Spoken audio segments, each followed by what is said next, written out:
तो आज वाली वीडियो में आ चुके हैं मानी के गांव में बच्चे उठाने वाला गैंग, जिसकी वजह से जो पूरा गांव है वो काफ़ी ज़्यादा परेशान हो जाता है।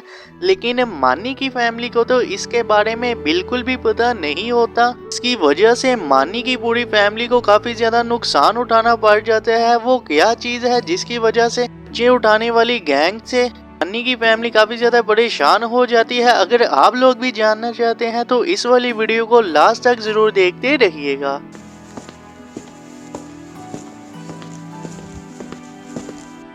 अस्सलाम वालेकुम मामा।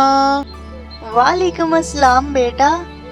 मामा मुझे ना जल्दी से नाश्ता दे, फिर मैंने ना बाहर पार्क में खेलने के लिए जाना है। हाँ बेटा मैं लाती हूँ, तुम ना वहाँ पर बैठ जाओ। फिर मानी की सारी फैमिली और मानी नाश्ता करने के लिए बैठ जाते हैं, जिसके बाद जो मानी है वो पार्क में खेलने के लिए चला जाता है। लेकिन पार्क में खेलने की वजह से मानी को तो नहीं पता होता कि उसके घर में क्या होने वाला है। तो आइए देखते हैं कि उसके बाद फिर क्या होता है।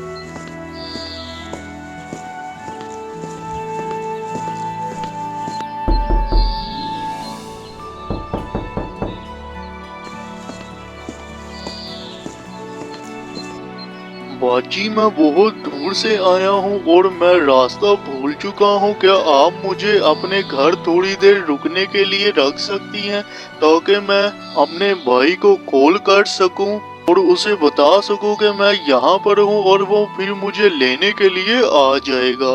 अच्छा भाई, मैं ना पूछ कर बताती हूँ आपको। मानी के पापा कहाँ हैं? मेरी बात सुनिएगा, जल्दी आइएगा जरा।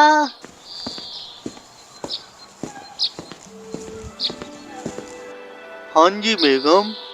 मानी के पापा ये देखें, ये मुझे कह रहा है कि मैं काफी ज्यादा मजबूर हूँ और मैं आपके घर में थोड़ी देर रुकना चाहता हूँ, ताकि मुझे यहाँ से कोई लेके जा सके।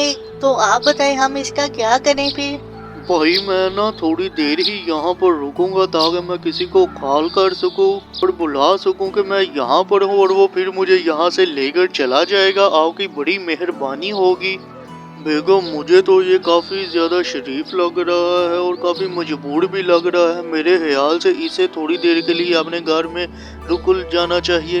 हाँ मनी के पापा, चले ठीक है, आप जैसा बोलते हैं फिर हम वैसे ही कर लेते हैं। मानी, क्या तुम्हें पता है कि अपने साथ वाले गांव में बच्चे चोरी हो रहे हैं?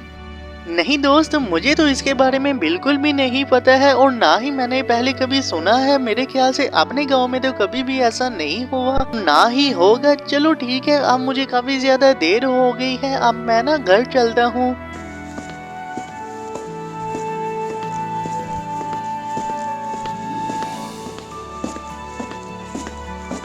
माँ, ये कौन है? मैं तो इसे नहीं जानता और ना ही मैंने इसे कभी पहले देखा है यहाँ पर। बेटा ये भाई ना काफी ज्यादा मजबूर है और मैंने ना इसे अपने घर में थोड़ी देर रुकने के लिए कह दिया था। चलिए ठीक है मामा, मेरी बात सुने। मेरा दोस्त कह रहा था कि अपने साथ वाले गांव में ना बच्चे चोरी कोई कर रहा है। अच्छा बेटा, अब तुम दोनों ना बाहर ध्यान से जाना करना। ये लो मोबाइल, तुम कॉल कर सकते हो, किसी को अपने बारे में बता सकते हो कि तुम कहाँ हो।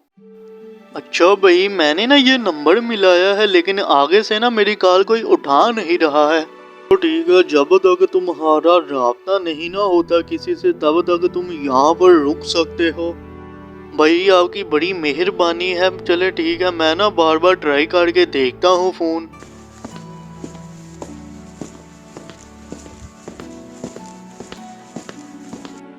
दादाजी, मुझे ना ये कुछ ठीक नहीं लग रहा और मेरे दोस्त भी मुझे बता रहे थे कि अपने साथ वाले गांव में बच्चे चोरी हो रहे हैं। अच्छा बेटा, तुम टेंशन ना लो, और रही बात इसकी, ये भी सुबह चला ही जाएगा अपने घर से।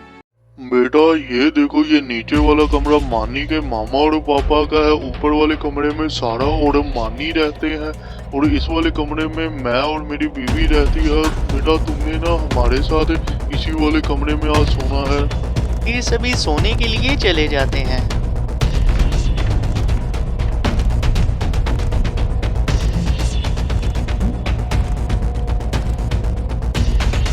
ये सही मौका है अपने काम को अंजाम देने का।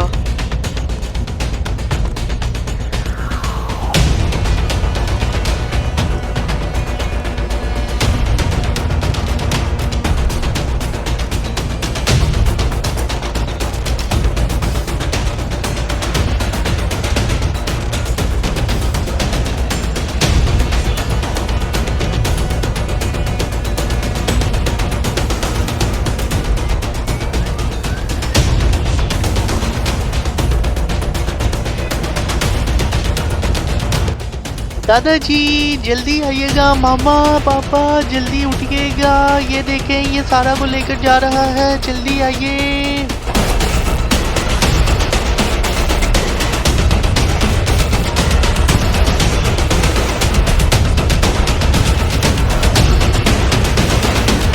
बेटा देखा तुम दोनों ने, तुमने जिस पर यकीन किया था वो कैसा बंदा निकला है। और मुझे मानी ने पहले ही बता दिया था कि हमने साथ वाले गांव में बच्चे चोरी करने वाला गैंग आ चुका है।